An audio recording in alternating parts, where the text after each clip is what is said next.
Salut, c'est Cyril, je suis là à nouveau pour vous parler de livres. Alors aujourd'hui, on va parler d'un livre exceptionnel, d'un livre particulier. C'est le livre que je considère comme, pour l'instant, étant le meilleur livre que j'ai lu cette année. Et d'ailleurs, c'est un livre que j'avais lu en numérique et que je me suis décidé à acheter en édition collector tellement j'ai aimé ce livre.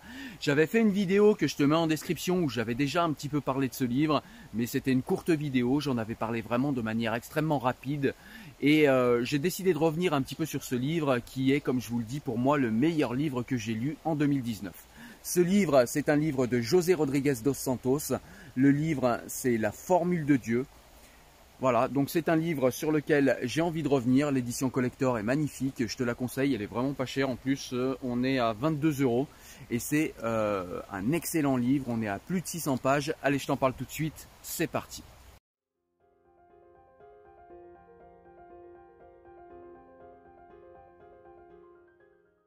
Alors dans un premier temps, ce qu'on peut dire du livre, dans l'avant-propos, ce qu'on lit de José Rodrigues dos Santos, c'est qu'avec ce livre, il souhaite faire un roman, donc quelque chose d'accessible au niveau de la lecture, mais il souhaite aussi également faire de la vulgarisation scientifique. C'est-à-dire que c'est un roman, un thriller même, qui est l'occasion, qui est le prétexte même à de la vulgarisation scientifique et à aller en terrain inconnu sur les terres de la physique quantique.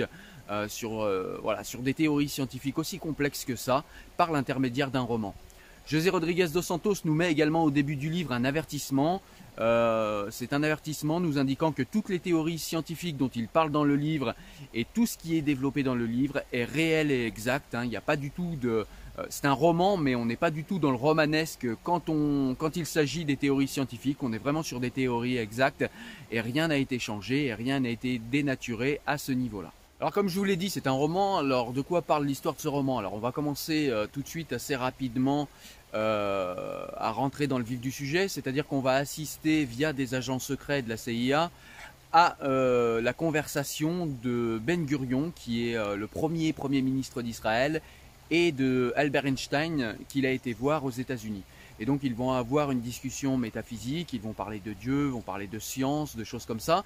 Et ils vont également parler de bombes nucléaires. C'est-à-dire que Ben Gurion, le premier ministre d'Israël, va demander à Einstein de lui faire les plans d'une bombe nucléaire parce que, voilà, pour défendre Israël, il en a besoin, etc., etc. Et donc après, on va revenir très rapidement dans le présent du livre. Et donc on va être avec Tomás Norora, qui est un historien portugais, qui est également un très grand cryptologue, qui est reconnu mondialement. Et donc du coup, il va rencontrer une Iranienne, une scientifique iranienne. Au hasard pense-t-il au départ, et puis après il va se rendre compte qu'en fait l'Iranienne le cherchait lui, et elle cherchait à le ramener en Iran pour décrypter un manuscrit qu'ils ont trouvé, que les services secrets iraniens ont trouvé. Ce manuscrit a été écrit par Einstein, et il voudrait que le cryptologue Tomás Norora décrypte ce manuscrit parce qu'il est crypté. Et donc, voilà, l'Iranienne est chargée de ramener Tomás Norora. Alors Tomás va hésiter, puis finalement il va suivre l'Iranienne. Entre-temps, il va être contacté par les États-Unis qui vont, donc par même la CIA, les services secrets des États-Unis, qui vont lui dire, voilà, on sait que vous avez été recruté par l'Iran pour décrypter un manuscrit. Et donc du coup, on pense que ce manuscrit est tout simplement un écrit d'Einstein et que c'est un manuscrit qui donne les plans en fait d'une bombe nucléaire. Et comme on surveille l'Iran et comme on ne veut pas qu'il développe une bombe nucléaire, eh bien voilà, on a besoin de vous, que vous fassiez l'agent double et que vous nous disiez un petit peu ce qui se passe là-bas. Voilà, donc je ne vous en dis pas plus au niveau de l'histoire, mais en tout cas le début de l'histoire commence comme ça. Et donc du coup, eh bien, Tomás Norora va décider d'aller en Iran, va décider d'aller avec la scientifique iranienne et de regarder ce fameux manuscrit qui est crypté et qui va lui donner beaucoup de fil à retordre et qui va être l'occasion de beaucoup de développement scientifique, de beaucoup de concepts qu'il va falloir se remémorer, de beaucoup de découvertes également, et c'est ça qui va être passionnant. Alors dans ce livre, que ce soit avec l'Iranienne ou avec d'autres personnes du roman, l'historien et cryptologue Tomás Norora va avoir des dialogues épiques, des dialogues extrêmement intéressants qui parfois ressemblent presque à des cours magistraux de physique ou même de physique quantique. On va réviser beaucoup de théories. Ce sont des théories qui sont en rapport avec la création de l'univers, avec la cosmologie et peut-être avec Dieu parfois, avec son existence ou sa non-existence, avec les théories qui vont dans un sens ou dans un autre. Et c'est ça qui est extrêmement intéressant. Il y a beaucoup de dialogues et les dialogues sont passionnants parce que c'est lors de ces dialogues qu'on va avoir le plus de vulgarisation scientifique et qu'on va découvrir des concepts et on va découvrir où en est la science actuellement. Et on va découvrir tout un tas de concepts qu'on ne connaît pas forcément. En tout cas, moi, c'était mon cas. Je ne connaissais pas forcément tous les concepts scientifiques développés dans ce livre. Donc, dans ce livre, on va parler de plusieurs théories scientifiques, comme je vous l'ai dit, et elles vont être extrêmement vulgarisées, et pourtant en gardant la complexité des concepts. Donc, c'est ça qui est intéressant dans ce livre. Donc, on va parler, par exemple, de la théorie du chaos. Donc, la théorie du chaos, vous savez, c'est cette fameuse théorie qu'on connaît par l'effet papillon, c'est-à-dire que un papillon qui par exemple émettrait un battement d'aile, je sais pas, je dis n'importe où en Bolivie, pourrait avoir une influence par exemple au nord des États-Unis. Et donc ça c'est la version simplifiée, mais la théorie du chaos c'est surtout une théorie qui postule que d'infimes mouvements dans le monde peuvent avoir d'immenses influences au final sur les éléments du monde, sur les éléments qui nous entourent, et que en fait ces éléments sont tellement nombreux et sont tellement infinis qu'il est impossible de prévoir à l'avance, même sur un mode déterministe, de prévoir le mouvement de telle ou telle chose. Donc par exemple, c'est le cas, on le sait, dans la météorologie, c'est-à-dire qu'il y a tellement de paramètres, tellement d'éléments, que via des modèles mathématiques, on peut avoir des prévisions, mais ces prévisions ne sont jamais vraiment tout à fait exactes et elles sont extrêmement limitées dans le temps. Parce que y a tellement de paramètres à prendre en compte et les paramètres ont tellement, aussi infimes soient-ils, d'influence importante sur tous les éléments qui composent l'écosystème que c'est quasiment impossible de prévoir la météo à long terme, en cause la théorie du chaos. Dans ce livre, on va également parler des théories anthropiques, donc les principes anthropiques même, c'est même pas des théories. Les principes anthropiques, c'est tout simplement des principes qui postulent que tout l'univers, alors il y en a deux, il y a le principe anthropique faible et le principe anthropique fort. Le principe anthropique faible, je vous mets sa définition précise ici, et je vous mettrai également ici le principe anthropique fort. Mais en tout cas, grosso modo, ces deux principes anthropiques postulent que tout l'univers, avec ses règles et ses lois qui sont majoritairement déterministes, conspire à créer les conditions de la vie, les conditions de la conscience et les conditions de l'observation que serait en somme l'être humain. Et ces principes anthropiques postulent également que les conditions de l'émergence de la vie sont tellement précises que c'est difficilement possible que ce soit le hasard. C'est comme si on gagnait à l'euro-million 20 à 30 fois de suite, une chose qui est mathématiquement impossible, on ne peut pas avoir autant de chance. Et encore, là, je crois que je suis encore loin du compte, je crois que c'est encore plus que ça. On va également réviser les théories de la relativité d'Albert Einstein, on va parler de la relativité restreinte qui postule en partie que le temps et l'espace sont une seule et même entité, et on va également parler de la relativité générale qui postule également en partie que la gravité a en fait une influence sur l'écoulement du temps. On va également parler, comme je vous l'ai dit, de physique quantique, et donc on va parler de cette fameuse expérience de la fente, je ne sais pas si vous connaissez. En fait, c'est une expérience qui est assez simple à décrire quand on la montre avec des schémas, mais qui est assez compliquée à expliquer. Et donc du coup, je vais vous montrer une vidéo, ce sera plus simple, une vidéo qui va vous expliquer cette fameuse expérience de la fente. Et cette fameuse expérience, en fait, qu'est-ce qu'elle nous montre? Eh bien, elle nous montre tout simplement que l'observateur, la conscience, c'est-à-dire le fait de regarder une particule ou un électron qui est propulsé par un canon à électrons, qui est fonction d'onde, va avoir une influence, le regard de l'observateur va avoir une influence sur le comportement de cette fonction d'onde qui va devenir matière ou pas. Et donc en fait, il va y avoir tout simplement la démonstration que la conscience et le regard que l'on porte sur les choses a une influence sur la construction de la matière et donc sur la construction de notre monde. C'est passionnant, je vous laisse regarder la vidéo. Et ici nous avons le grand-père de tous les mystères quantiques, l'expérience de la double rainure.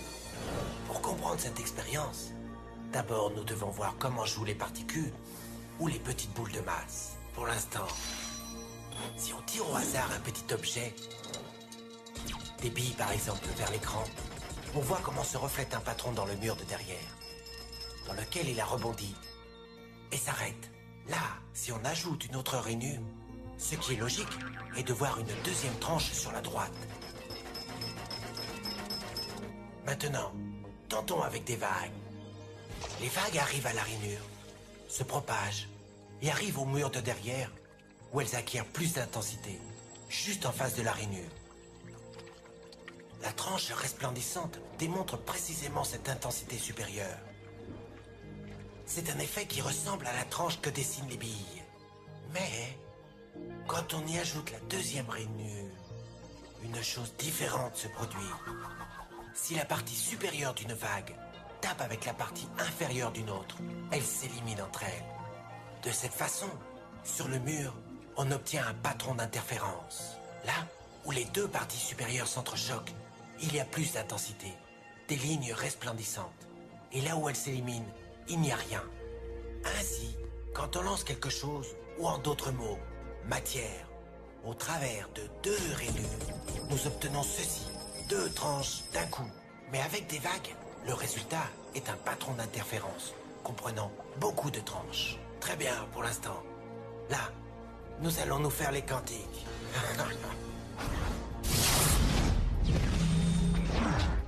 Un électron est un tout petit morceau de matière, comme une toute petite bille. Lançons une rafale au travers d'une rainure. Elle se comporte comme les billes, seulement une tranche. Si nous lançons ces tout petits bouts au travers des deux rainures, deux tranches devraient se dessiner comme c'est le cas des billes. Quoi? Un patron d'interférence? Nous avons lancé des électrons, des petits bouts de matière, mais on dirait un patron avec les vagues, et non pas comme avec les billes. Comment des bouts de matière peuvent-ils générer des patrons d'interférence, comme une vague? Cela n'a pas de sens. Mais les physiciens sont très intelligents. Ils ont pensé... Peut-être les petites balles rebondissent les unes contre les autres et créent ce dessin. Donc, ils décidèrent de lancer les électrons un par un. Ainsi, ils ne pouvaient pas se porter préjudice les uns aux autres. Mais ils ont tenté le coup pendant 1 heure et ont vu le même patron d'interférence se créer. Nous ne pouvons pas ignorer la conclusion. Chaque électron part comme une particule, devient une onde de possibilité, passe par les deux rainures et interfère avec lui-même, jusqu'à ce qu'il tape le mur comme une particule. Mais mathématiquement, c'est encore plus curieux. Elle passe par les deux rainures et par aucune d'entre elles. Elle passe par une et passe par l'autre. Toutes ces possibilités sont superposées les unes avec les autres. L'expérience déconcerta énormément les physiciens, au point qu'ils décidèrent de regarder avec attention pour décider par quelle rainure l'électron passait-il en réalité. Ils ont mis un dispositif de mesurage juste à côté de l'écran des deux rainures pour voir par laquelle elle passait.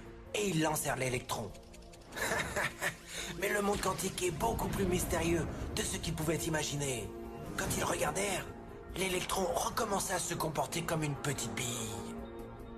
Il dessina un patron de 2 tranches et non pas un patron d'interférence.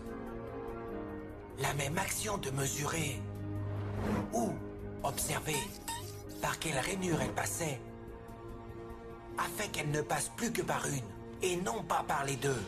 L'électron décida d'agir de façon différente, comme s'il était conscient qu'on l'observait. Et c'est à ce moment-là que les physiciens sont entrés pour toujours dans l'étrange sous-monde des événements quantiques. Quand tu ne regardes pas, il y a des ondes de possibilités. Quand tu regardes, il y a des particules d'expérience. Une particule que nous imaginons comme quelque chose de solide, en réalité existe dans ce qui s'appelle une superposition, une onde dépliée de positions possibles. Elle s'y trouve dans tout en même temps, mais au moment où tu la regardes, elle se met dans une seule des positions possibles. Et donc tout au long du livre, eh bien, il va arriver à Thomas Schnorrora tout un tas de péripéties qui vont être l'occasion du développement de toutes les théories dont je vous ai parlé. Il va lui arriver tout un tas de choses, il va aller en prison en Iran, il va essayer de voler le manuscrit d'Albert Einstein Même s'il ne l'a pas décrypté, il pense toujours avant de le décrypter que c'est les plans de construction d'une bombe nucléaire. Et donc du coup, eh bien, les services secrets américains font pression sur Thomas Shnorora pour qu'il leur donne le manuscrit. Ils vont même monter une mission avec lui pour aller voler ce manuscrit qui est sous bonne garde en Iran.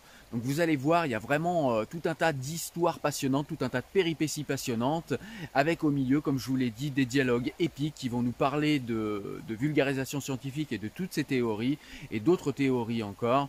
Et il va y avoir presque des cours magistraux pour nous expliquer et nous vulgariser tous ces concepts scientifiques et nous dire où en est la science actuellement.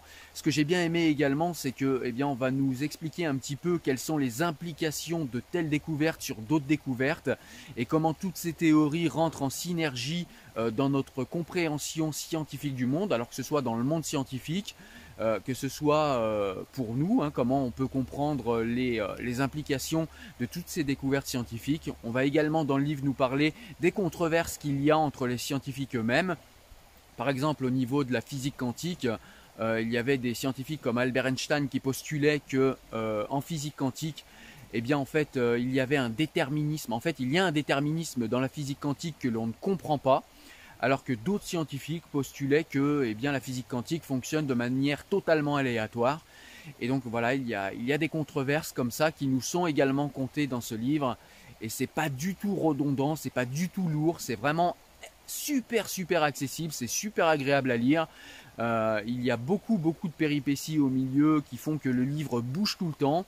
Ce livre m'a tenu en haleine jusqu'à la fin, et à la fin du livre, on va découvrir ce qu'Albert Einstein avait consigné dans son manuscrit crypté, et on va s'apercevoir qu'en fait, dans ce manuscrit, il avait consigné la formule de Dieu.